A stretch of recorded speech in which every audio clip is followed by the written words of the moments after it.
All right, you're with Michael Crosby. I'm going to talk about a few things real quick.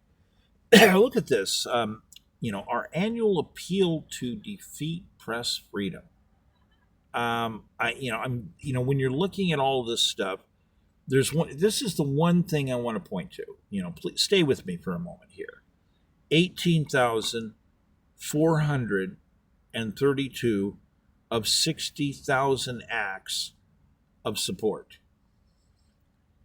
Um, this is this is insane. This is literally insane. You have people that are saying that they don't like 18,432 of these acts that are being apparently passed by legislatures. Legislatures. I mean, now here's my point. How many measures are being passed nationwide that respectively you're getting gangbanged? I mean, if we go state by state in California, they're doing there's a lot of activity in California. How can human beings possibly keep up with reading all these different items? You got President Trump says we're stopping the auto pen. Flat out, we're getting rid of the auto pen. We're not going to allow these people to start using machines to constantly pass laws where we can't keep up with reading them. How can citizens communicate? How is this possible? This is a serious problem because these people, in some cases, are passing tax measures at a speed where you couldn't possibly read them. And there's other laws that they're doing too. It's out of control. It's literally out of control that they are passing all of these different measures, and they're trying to claim, well, we're just trying to work hard and address all these individual situations. I don't see it that way. I'm not going to say that we don't need to do high volume consideration of positive items, but the concept for one moment that you have a legislature that is passing more documents and getting them turned into law than you could possibly read. I mean, basically, some of these areas are putting more laws into effect in one day than you could possibly read those documents an entire year of your life. If you were using 8 hours a day of your time to read those, this is a problem. This is a serious problem because we're looking at the trust in our candidates who are doing things. People, we have all these different things. Stop certain taxes, turn these off. We put it on the ballot, we vote it in, and then they turn around and they sue over it and they say, oh no, we're just not going to cooperate with that. And they go on making tax after tax and they're doing all these crazy things, and it's like a bait and switch. It's like a bait and switch. They're doing all these insane amounts of taxes going after all of our assets, and people are getting things in the mail left and right. And it's like, oh wow, you have massive flight. I mean, I felt it. I've had to escape California on a couple occasions, basically because there was no longer business territory. There was no longer work nor business territory, and so I basically got an opportunity to basically breathe for a while, because it was, with me, it was really, really bad. I was coming under various illegal attacks being sponsored by the state, and I'm an archiver, and the archive is a nonprofit. That's a hobby. That was a hobby for me. Yeah, I'm gonna, build this archive and, different, do something really creative and, promote different things, the science and different types of stuff. And it ended up getting imbalanced in California and became very heavily civil rights oriented because there were so many people violating the Constitution, you know. And I'm talking about attacking your business, attacking your life, stealing your assets. Very bad, very bad. Violence, state promoted violence, very, very bad. Now it's insane. Now it's insane in California. There's genocide all over the state. It's not even funny. This is not a game. We have genocide all over the state, and the only reason we have genocide all over the state is because people are getting taxed to death, literally taxed to death. It's completely insane. People are holding up signs and saying, "We're transmitting to all the world that we're guaranteeing $1.3 million in medical care for people who have AIDS. Come bring us your people with AIDS from anywhere in the world." So, every intravenous drug user in the world that ends up getting AIDS wants to come to California to get cured. You can't do that. And then we put our foot down and say, hey, specifically, you can't do that specific item. And then they start screaming, oh, you're stealing health care from everybody. And it's like, what are you doing? You're attracting dope dealers, prostitutes, nutcases that like to run around with dirty needles and shoot people up. I mean, this is not a joke. I mean, I don't think people understand some of the stuff that happens sometimes. I'm talking irresponsibility and menaces on levels that you can't conceive. The spread of AIDS, if you go look at it since 1984, look at all those statistics, all those variances, and see how fast it spread. I'm going to tell you right now what you're missing. Let me tell you some of the big fragments that you're missing. And the big fragments are, you had people intentionally running around spreading AIDS. There was I forget the name of the guy, he had a book out, a psychiatrist in, I think it was New York. He wrote a book and he included things about some of his clients that he had. And one of his clients confessed to him a whole lot of information. So he laid it out, and eventually he couldn't keep the secret. He turned it over to the authorities. But the one guy said he was basically he said he was basically a lab technician in Africa, and that they were doing lab tests on green monkeys. And for some reason, these green monkeys, a lot of them had AIDS, and they were studying it and trying to study drugs that could cure it, basically. And apparently there may have been something more to it from what he was suggesting. In other words, there might have been a weaponization factor. So, if that's true, But, I'll just tell you, from a national security standpoint, if you're going to study making a bioweapon, you're also studying the cure at the same time. Ain't nobody wants to make a bioweapon that they don't have a cure for it. You want to be able to cure your own people, if you got any brains, so it's getting stable. So the guy ends up apparently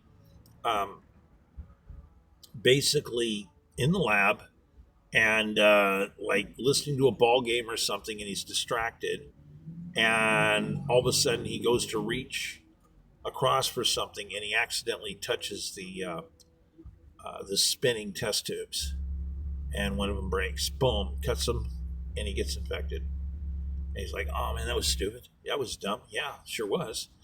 Not paying attention, And so he ends up with AIDS, and then he's telling him, "Well, I want you guys to help me out and pay for me to get cured and all this other stuff." And they basically fired him 6 months later and says, "No, we're just going to let you go. Here's some compensation pay. We'll give you a few $100,000. Goodbye." And the guy's like, "Oh, wait a minute, that doesn't really work for me." And then the guy figures out that at that time that there was really not going to be a way for him to get cure of AIDS. He didn't understand how to do it, and he got, I think, I don't know, they gave him hundreds of thousands of dollars. According to him, it might have been more. It might have been upwards close to $1 million as compensation pay. But the guy apparently didn't understand how to go to Europe and do mass blood flushing. There were techniques that existed that if you had a lot of money, you go to Europe and you do mass blood flushing, and you take a whole lot of chemicals that basically are very evasive towards all kinds of viruses, but you continuously keep flushing your blood and going through these cycles. And this is basically what Magic Johnson did. Magic Johnson had AIDS, and then he didn't. $3.2 million is what it cost him to get rid of his AIDS. Welcome to reality. That's one of the methods. You do mass blood pressures and you do chem treatments that work different on different organs. You keep changing them out, and you keep using mass blood, and eventually you flush everything out. It's so small that whatever's left is so small that your immune system finally, boop, between that and the drugs, kills whatever it was. So it's no longer an environment, so he didn't understand how to do that. So he turned around and you got to hear this, man. He decided to just start partying his life away. And he tells the doctor eventually, as he was getting notices that eventually he was going to get sicker and sicker and sicker, it was going to be bad. So he was having good days and bad days, and he started to take drugs. He says, well, I'm going to take drugs to feel good. And then he turned evil. He just decided, he told the doctor this. He says, I decided to go to bathhouses and just run around trying to seduce everybody I could. So this guy ends up bragging. He says, yeah, I gave AIDS to like 280 plus people in New York. He did it intentionally. Mass murder record right there. And the doctor held on to the so-called secret for a while and then decided that he needed to tell the authorities and says, no, I can't do a client privilege thing on somebody who's literally a mass murderer. This is not oops, an accident at the party. But yeah, it's an incredible story, and it's true. Apparently it's all true. So when you're looking at these AIDS numbers from 1980 to the present day, and you see these different fluctuations, the numbers were mass. Oddly, Cuba took the attitude that they rounded up, they put in mandatory testing, rounded everybody up, and put them into one little small town. And said, yeah, you can do anything in this small town, but you can't leave. So they did that. And by the year 2000, Cuba was AIDS free. So you had a whole lot of people, by the way, that fled Cuba that had AIDS. Castro helped them leave. If you really, really want to leave, we'll tell you what, we'll help you get to America. We'll hook you up. So you had a whole lot of Cubans that were not normal boat people. They were not normal boat people. They had AIDS, and they were coming here because Castro didn't want them there. And now the weird thing is eventually the Cubans came up with kind of sort of a cure. Now the thing is as we move forward, we're still dealing with these mass numbers. Once again, look at all those mass numbers from 1980 forward and the spread rates. And you'll notice that then they started to descend and get lower and lower a little bit. There's still massive numbers. But you need to understand there's people out there, if they're intentionally doing stuff. What are they doing? You have people that come to the United States and people that are already in the United States that basically they'll run around living a partier's life. They're just going to go from party to party. They're going to read newspapers. Oh, somebody's got a wedding over here. I'll go crash their wedding and all that neat stuff. And this is true. So these people end up being the nicest people you could imagine. They're running around all loaded all the time on all kinds of different drugs. And they'll be at parties, and all of a sudden people start passing out. And you have these liberal elements. Keep in mind, you have some people that they're either liberal or they're tolerant. So you have people that literally went to weddings. They weren't drug users, but some people were, and they were tolerant. And people knew there were people with drugs there. And someone's like, they had too much wine. They turn around, they oh, wow, I got to rest. I'm going to take a nap. So you had people taking naps because they drank a little too much. And you have these crazy people come by that are loaded out of their brains, and they're just in super happy land because they're loaded out of their brains. And they decide, oh, I'm going to do a good thing for people. I'm going to run around here. I'm going to shoot you guys up. I got this needle full of cocaine. I'm just going to shoot a little tiny bit, just enough to wake you up so you can rejoin the party. People, I'm not kidding. There's a whole lot of AIDS that this kind of is a story that tells you a lot about what happened with people. Didn't have a clue. You have a whole bunch of people, literally, they end up testing positive for AIDS. They're scratching their head. They don't have a clue what happened. Not a clue, because they were passed out unconscious and somebody gave them the needle. And I'm serious. And people, they're just not getting this. So I think there was one thing I remember running into one time, like 40 people in one night. The convergence came to one party one night. 40 people were injected with a small amount of cocaine, and it was a dirty needle that ended up getting AIDS. So the story was there literally had a bunch of people that were either users or passed out, and they ran around just shooting people up. Oh, they're unconscious. Oh, give them a little cocaine, they'll wake up. Not funny. 40 people in one night. So this is the kind of stuff that our government in California is not dealing with. You look at I'm telling you, once again, look at all those numbers, and you're going to sit there and go, well, it looks like it's starting to slow down and numbers are getting less. But they're still massive. You look at some of the court, I researched some of the court stuff, and you literally had cases where prosecutors were begging judges and says, Your Honor, we got this person here in this case. This is the 7th time in court. For prostitution, it's the 4th time in front of you, sir. And we have a list here that it has 22 people or something, I think it was 22, that have fingered this person for giving them AIDS intentionally. And by the way, from the original start of this, Your Honor, there was only, there was a lesser amount, but everyone was alive. But as of this point, Your Honor, 6 of these 22 people are dead from AIDS. They're dead now.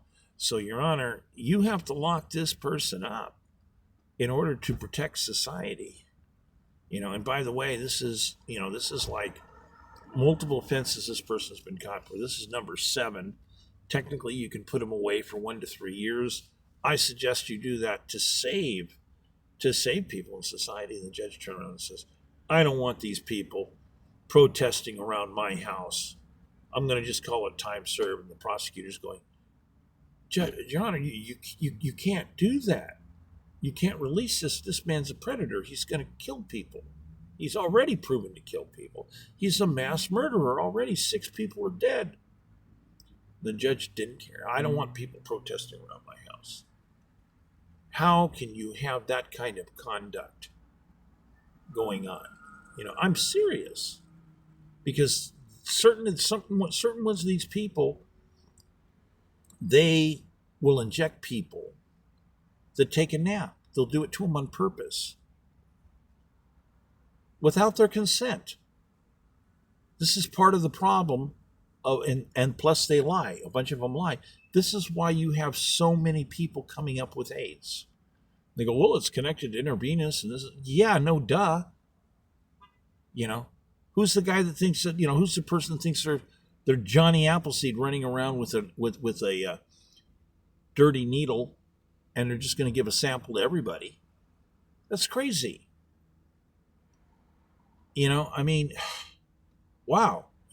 We need to protect society. So, it's just one of those things where you're just trying to bring common sense. And we have a lot of people in the California government, they're just not doing it. They're not committed to it. And it's all over the state. And you got a lot of people that are pissed off. I've talked to other people out there, and, I'm not gay, but I've talked to people that are like, we're gay, but, we're afraid. We're afraid because our government actually is not responsible protecting our future. And they're right. The government is dangerous. It's not doing its job. And then they want to run around and take the firearms away from everybody. And that doesn't make any sense. You got all these people with firearms, and you have these people go, I remember looking at some of the court cases on this. By the way, the state lost a bunch of the court cases. And I looked at, they were submitting a certain packet of data. I decided to go look at that packet of data, and I discovered something about it. They were claiming that these are the actual statistics and the threat rate. And when I evaluated the information, I noticed things where it's like, well, wait a minute, there's a percentage of these people that are illegal aliens. They weren't even supposed to be here. So I'm like, okay, well, let's remove that percentage out of the stack. And then there's another percentage of people that basically their parents were not legally in the United States and they were born here, or apparently born here. They lived most of their life, and they live in a slum. They live in a slum, and the reason it's a slum is because these people raised the taxes on all the companies. So they left town. So you end up with a slum. So these people create the slum. So then you have these people, they end up, the government's not doing things proper, and they allow the areas to disintegrate. No services, no hope. What happens? Well, drugs proliferate, crime proliferates. So people look around and it's like there's no hope, there's no opportunity, so they decide to be a criminal. They go get a gun. Or in some cases they go get a gun because they're afraid of criminals. There's a whole bunch of people that are saying, well, they're not a criminal. They didn't actually do anything criminal with the gun. Of course, the law says that because they have a gun, that makes it criminal. Oh, because it's associated with drugs, those are extra crimes and extra charges. But their point is, the only reason they got a gun is to protect themselves from other dangerous drug dealers. And now we understand that we have these violent cartels and all this other stuff. So there's a certain element of truth to that, but nonetheless, you could make the argument that, well, wait a minute, these people didn't need to be there and in that situation, and you can't include those statistics because all these other people manipulated the entire situation. They pulled the rug out from people. They created a slum. And here's the funny part. They use the statistics about the slum in the areas to justify lighter sentencing on people. But then they still want to get rid of all the guns by saying, well, we're going to get rid of the guns. But here's the funny thing. Another funny thing. All these people that got guns, they didn't do it the right way. They illegally obtained those guns to begin with. They just bought them. And not that you shouldn't necessarily have the right to buy guns, but they just bought them off the street. And in many cases, they were stolen. And they knew they were stolen, which sometimes is also part of the crime. So, I basically look at this and say, okay, well, there's these overlapping facts. Let's take this sliver. There's another small stack out. We'll set that off to the side.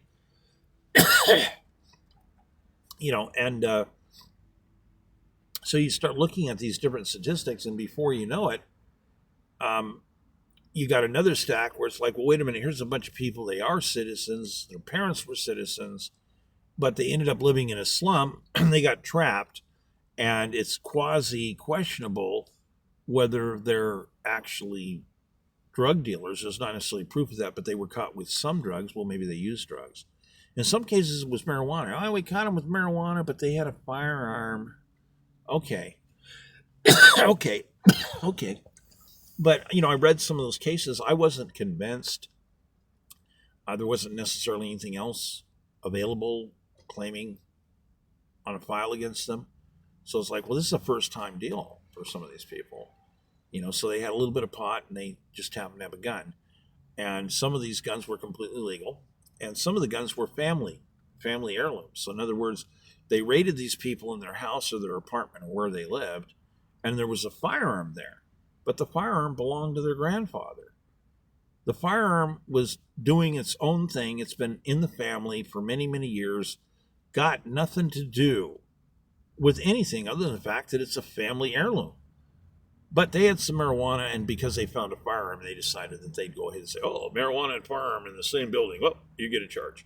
So I grabbed a hold of that stack out and sort of says, well, that's all they got? There's nothing else on these people's roster. Okay, we're setting that off to the side too. Boom. All of a sudden I'm down here to boom. I got it down to like 57% real quick.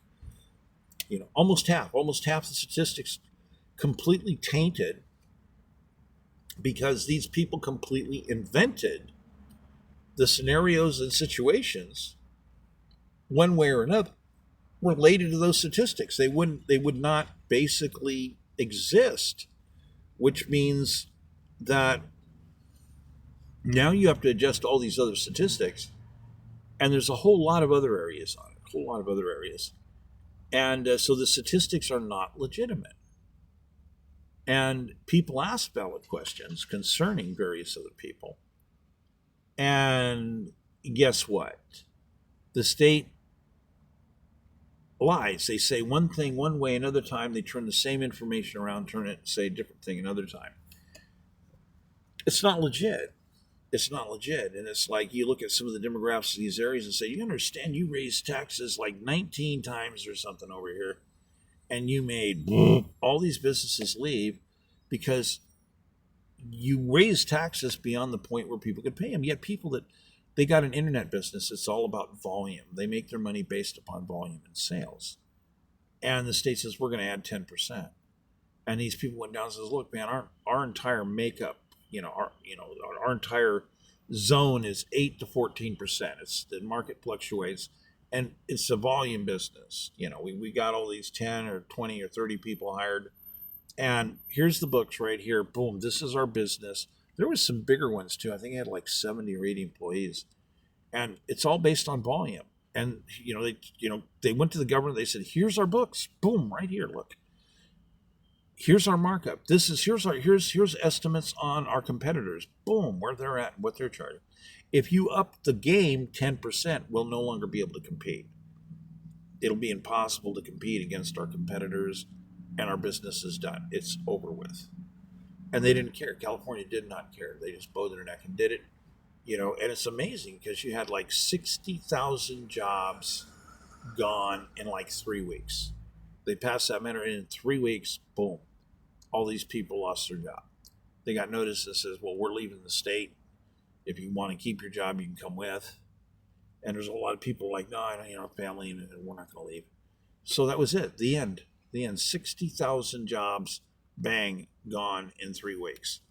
And I think it ended up going all the way to 90,000 jobs lost the first year. And, these people just flat aren't listening. When people come in and say, look, we're showing you everything. This is the truth. Here's the real numbers.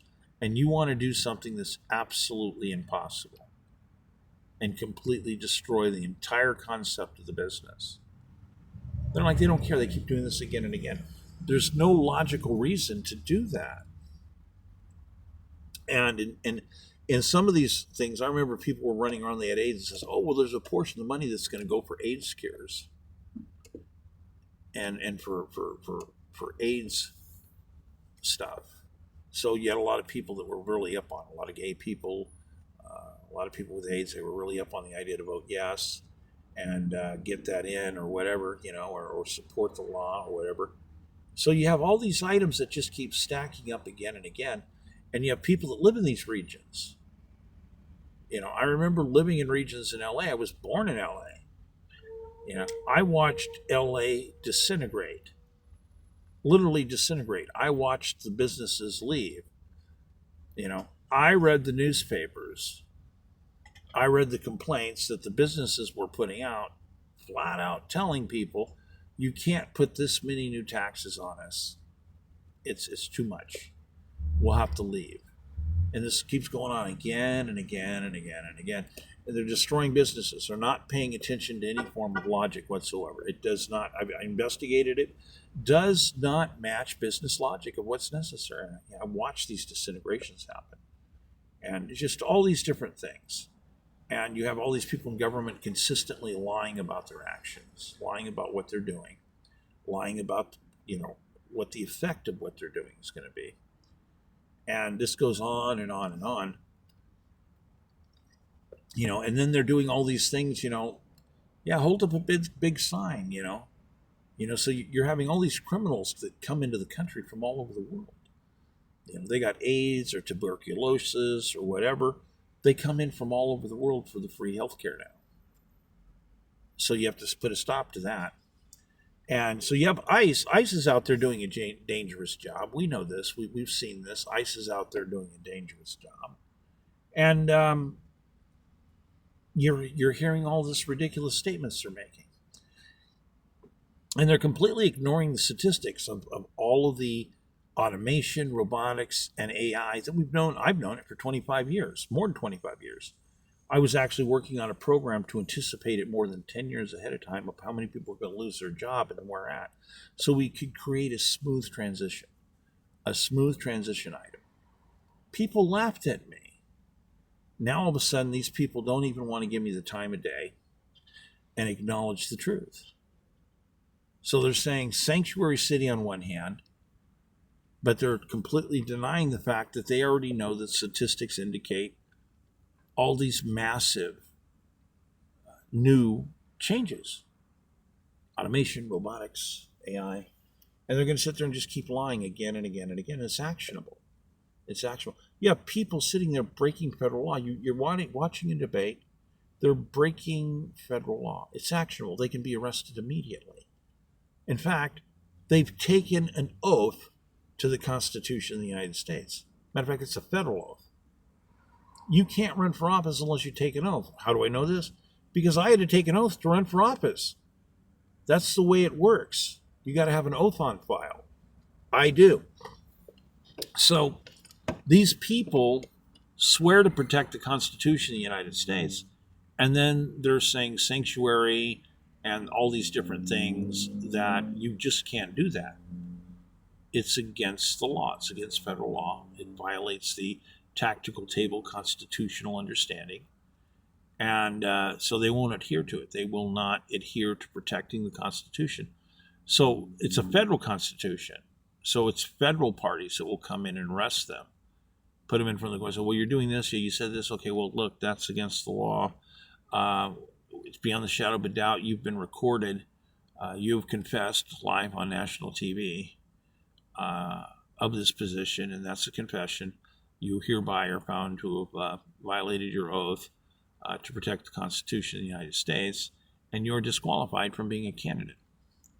That's the way this works. That's federal law. That's what's supposed to happen. So we have all these, well, it's state law. No, it's state. We can decide the state law. It's a federal constitution that you have to swear to be able to be a candidate. So this is what part of the problem is. In California, you have to swear to the federal and the state, as well as oath of office when you take office. So that's 3 swear-ins, all associated with federal constitution, rules and laws. So we have all these people doing these things, and you put the tactical table down and you test them and say, okay, here's the numbers. Let's put all the parts on the board. Let's put everything on the board. Let's look at the tactical table. How is this going to work? And you ask them, how is this going to work? And they'll just sit there and lie and say, well, let's do the experiment. Let's see how it works. Guess what happens when you sit there and do the tactical table experiment? Beyond the shadow of a doubt, what they're saying does not add up. And they're like just closing their mouth and pretending it's not happening. And it's like, no, you can't do that. So these people are with superior knowledge, and they're denying it. So we can do this to people. We can sit there and go, okay, we're going to do some tactical table experiments and sit here and record it with a camera and see how this works out. And it's going to be very eye-opening to see what these people do. But they're going to be eliminated because there'll be no leg to stand on, because the Constitution of the United States is a tactical table argument. You lay out all the words, you lay out the world map. Before what? Before God and what? All we proclaim. That's a worldwide proclamation that's also before God. So this happens to be a national security item. It's where the Constitution of the United States starts at. It's a national security item. So all these other items that are added on are national security. But you get to certain other nuances when they talk about freedom of speech. But freedom of speech does not allow you to basically involve yourself in certain unconstitutional areas. Plain and simple. The end. Boom. So we have these people that they just continuously want to lie and control the narratives. We now have people that are being controlled because of demographic discrimination, algorithmic discrimination. The state orders algorithms to be placed into devices, into areas. They want to control everything. They want to control X.com. They send them notices where we want you to spy, send us all the data on these people. You have no choice. You have to do it. It's an order. Oh, by the way, we want you to install these algorithms and change their status. Literally, blatantly ordering companies to blacklist people. So how does that work? Well, the way that works is that is electronic kidnapping. That means that these people are putting people in phony containments. They're isolating people. Algorithmic isolation. That means they're putting you in forms of containment, and then they want to control the narrative. And what they keep putting out is a false narrative. We can blatantly see this thing. It gets recorded every day. It's on the news. And it's actionable. See, that's the thing. It's actionable. These people could be arrested at any time. And they just keep doing this. It's like, the logic of words and math and, what you're saying, the formula doesn't work. You're lying. No, you're lying. The math of it says you're lying, that you did it, and you're lying. So this is part of where we're at. So, I've got a call coming in. Okay, I'm going to let you go. I just had to bark about this because 18,432, there simply is no way that human beings can possibly keep up. And this is just in one area. I just stumbled on it. It just happens to be a press item. But my point is there's all these other areas that are just like this. And it's not humanly possible for people to keep up with. So, all these laws they're creating, you cannot possibly, it's your job to keep up with the law. How can you keep up with the law when you can't possibly read that many pages of information? These people are way out of control. Way, way out of control.